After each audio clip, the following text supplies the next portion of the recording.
మన మన నగరంలో ఉన్న పోలీస్ స్టేషన్లు కానీ, అలాగే ఆంధ్రప్రదేశ్లో ఉన్న పోలీస్ స్టేషన్లు కానీ ఒక్కసారి రికార్డులను పరిశీలిస్తే అక్కడ జరిగిన కోట్లాటలు కానీ, గొడవలు కానీ, హత్యలు కానీ కులమతాలకు జరిగినవి కావు.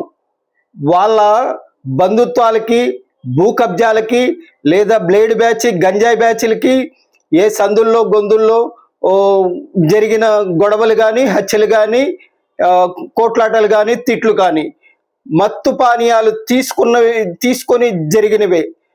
వాళ్ళు ఏ పోలీస్ స్టేషన్లో అయినా రికార్డును పరిశీలించుకోండి. కులమతాలతో జరిగిన గొడవలు కాదు, కులాల గురించి దూషించుకున్న గొడవలు కావు, మతాల గురించి దూషించుకున్న గొడవలు కావు. కులమతాలు అనేవి అన్ని పార్టీల్లోనూ ఉన్నారు. టీడీపీలో క్రిస్టియన్లు ఉన్నారు, ముస్లిమ్స్ ఉన్నారు, హిందువులు ఉన్నారు. అలాగే బీజేపీలో ముస్లిమ్స్ ఉన్నారు, హిందువులు ఉన్నారు, క్రిస్టియన్లు ఉన్నారు. అలాగే జనసేనలో ముస్లిమ్స్ ఉన్నారు, హిందువులు ఉన్నారు, అలాగే క్రిస్టియన్స్ ఉన్నారు.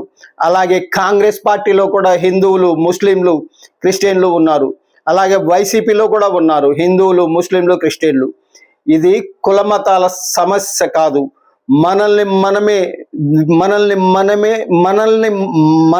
మనమే శత్రువులుగా మారుతున్నాము. మనము తిట్టుకునేటప్పుడు ఏమి చూడము, ఊరికే ఈర్ష్యా ద్వేషాలు తప్ప ఇంకేమీ కనిపించవు. మనకి ఇప్పుడు ప్రధాన సమస్య కులమతాలు కాదు.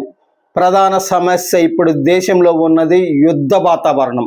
ప్రపంచంలో ఉన్న యుద్ధాలు జరుగుతున్నాయి, కానీ మనకి నొప్పి పడుతుంది. ఎందువల్లంటే మన దేశము 150 కోట్ల జనాభా ఉన్న దేశము.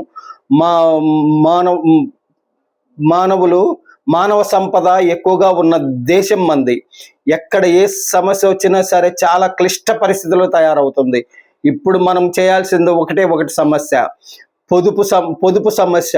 అందరము భారీగా కష్టపడాలి, ప్రతి రూపాయిని పెట్టుబడిగా మార్చుకోవాలి, ప్రతి రూపాయి సంపద సృష్టిగా మార్చుకోవాలని ఈ వీడియో ద్వారా తెలియజేస్తున్నాడు తాతా సుబ్రహ్మణ్యం, రాజకీయ ఎన్నికల వ్యూహకర్త, మై పెన్ పేపర్ అధినేత, విజయవాడ, ఆంధ్రప్రదేశ్, భారత్.